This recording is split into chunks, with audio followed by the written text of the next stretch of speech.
think that the big opportunity change in the way we've started to create this sort of thing for reporters, for business owners, for nonprofits and everything, is there's an opportunity to build really good two-way relationships, and I think that starts with being helpful. You go instead of thinking about your audience as something that has a privilege of consuming your content, to being an audience that you have the privilege of serving.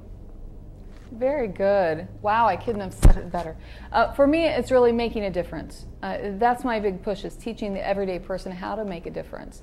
And social media is tremendously green. So it's the perfect combination, a good love-in, you know, for green lifestyle living and for everyday people to really come together and help other people, as he said, and make a difference in the way they do business and lead their life. They're broadcasting on social media. They broadcast messages out without helping other people or sharing and interchanging. And then for them, it's not going to be a successful experience by really sharing together, helping other people. That really broadens your outlook, and you have a great response interaction. If you just broadcast, you're not going to get that. Google the phrase "grow bigger ears" and you get the opportunity to listen. You get the opportunity to see how do people find where the conversations are happening and what you can do to participate. Marcel Lebrun from Radian 6 had this great phrase called listening at the point of need, and this is the way businesses can find an opportunity, nonprofits can find an opportunity, and where news is coming from a lot of times these days. Absolutely. Interaction.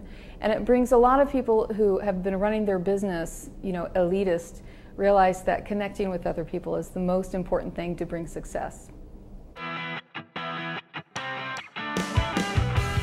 One of the things that works really well for me is come with a couple of questions in mind. I always have a few questions for business problems I'm trying to solve, and when I'm going to different places to meet people, I ask people, even if it's not necessarily their vertical.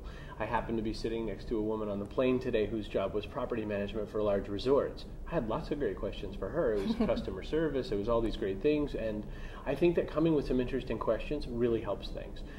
Refuse to talk about the weather, come to talk about passion. And if you're going to do the business card exchange at the end, make sure that there's a reason for doing so. One of my big peeves is that we just don't know what to do at the end, so we just exchange cards, and then suddenly I'm in somebody else's new newsletter. I'd rather that we make a relationship first.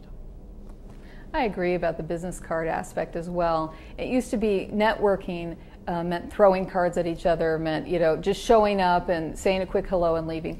And really it's about building a relationship.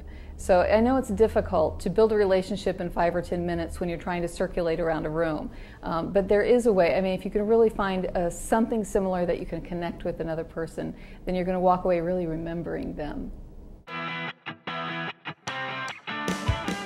I see three big trends in the coming couple of years, and I think one of them is social CRM, you know, client relationship management, using some of the social tools more integratedly.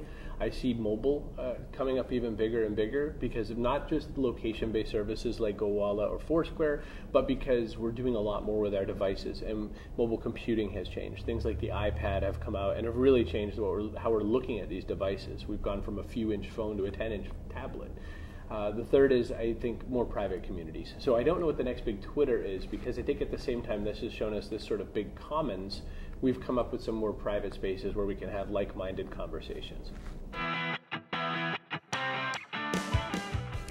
Well, first of all, when you build a community, everyone comes together. And here's the thing, there's a lot of people in our non-internet communities who are shut-ins, who aren't connected with the rest of the world. And because of that, they have ill health, and they're depressed, and they don't function well in the real world because they're so isolated. The internet and social media brings all those people together in a very unique way that wasn't possible 10, 15, 20 years ago. And so it's building community means that you're really bringing people out of those shells and helping other people. So part of that for me also involves I garden, and I teach people how to garden, and then we dedicate those vegetables that we pull out of the garden to local food pantries, and we do something that's much larger than that immediate social media connection. So my hope would be that people connect on social media and then take that community to the next level and really help the larger world as well. I just got all excited about the idea of helping shut-ins. I was thinking that there's a real good opportunity, and you know, I'm not Mr. iPad evangelist, but my friend Glenda Watson Hyatt has due to her disability, she has limited access. She can't really speak in a way that people can understand her very easily. She only can use one thumb reasonably accurately.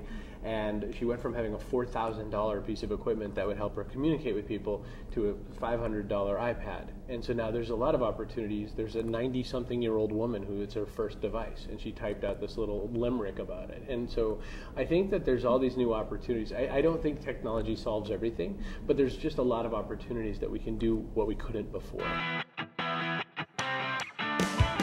For me, it has brought me closer to so many more people. I have very good relationships with people that live 3,000 miles away from me. I mean, we're good friends. Every morning I wake up feeling good and excited to speak to these friends because they've become a part of my life, a part of my family. And I think it's a positive experience. The only stress, I'd say, once in a while, you have so much to attend to with all the different social media aspects. You have to pick and choose what's best for you. And I know that you use a lot more than I do. I use Twitter and Facebook. Those are my primary, and I blog, of course. But my primary social media contact, I keep it down to two. Very personal, and I can really keep a handle on that. So there's a good and a bad to it. When I was a kid growing up, I was into things like Star Wars and superheroes, and the people around me weren't. They were into baseball, and they were into things that I wasn't. And so I, by nature of my geography, only had the people who were in my neighborhood, and that was my friends. And if I didn't go along with their game, then I wasn't playing. So that's the good, is that on the web you can find anybody who's into whatever, and whatever can be terrifying and it can be fascinating. On the other side, there's the problem of homogenous communities. If we all start with the birthers movement, and we're suddenly on the side of the fence that we don't think Barack Obama was born here, then there's a lot of people who share that view, and you can aggregate those people who share that view and suddenly get the sense that everyone feels that way because that's what we're surrounded by. So I think that there's negatives to it. But I think that there's a lot more opportunity to go and do the research and find the information should you be open-minded and willing. I think Chris Brogan. That's pretty exciting. I just met you. I think that's like picking your favorite kid. No, my daughter's my favorite kid. No, I'm teasing. I've known Chris. No, there are people that I see regularly at the social media conferences, and actually reconnecting with those people that's part of it. Strengthening your friendships.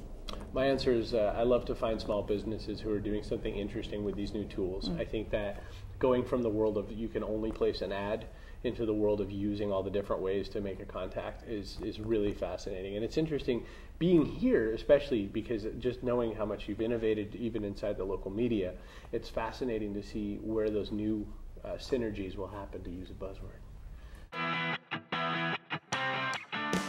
I think the listening tools kind of work for all of them. I think the opportunity to actually get the pulse on what's going on is the equivalent of needing a phone at this point. You really have to have that kind of technology.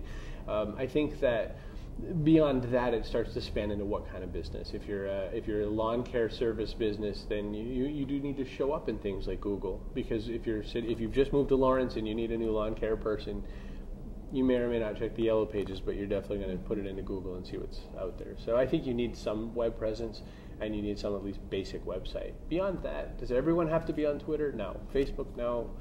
But 750,000 new people join a day. I think they're responding. You see, on our drive here today, we discussed BlackBerry, and I had a problem with BlackBerry, and I didn't know what I was doing, so I sent a note out on Twitter. Within 20 minutes, BlackBerry had responded to me, corporate, saying, "How can I help you?" That's like the best customer service ever. So if you could teach mid-sized businesses how to do that in their region and respond to their local customers, they would gain a lot of faithfulness from them. It would be a great partnership. So I want to see more response back and forth, and this would be a great opportunity for them to learn how to do that. I think that what should come out of this experience for people is the opportunity to get a little tidbit off of every plate and to execute on some of it, so that you don't just come away with new recipes, but you open up a new restaurant and you do something. Because ideas on a notepad are nothing. ideas where you take it from the notepad to the front door, you have something. It's about building community. And for me, I want people to come and really expand their community and take a look at how they can help others in the area. And this is a great place to do it.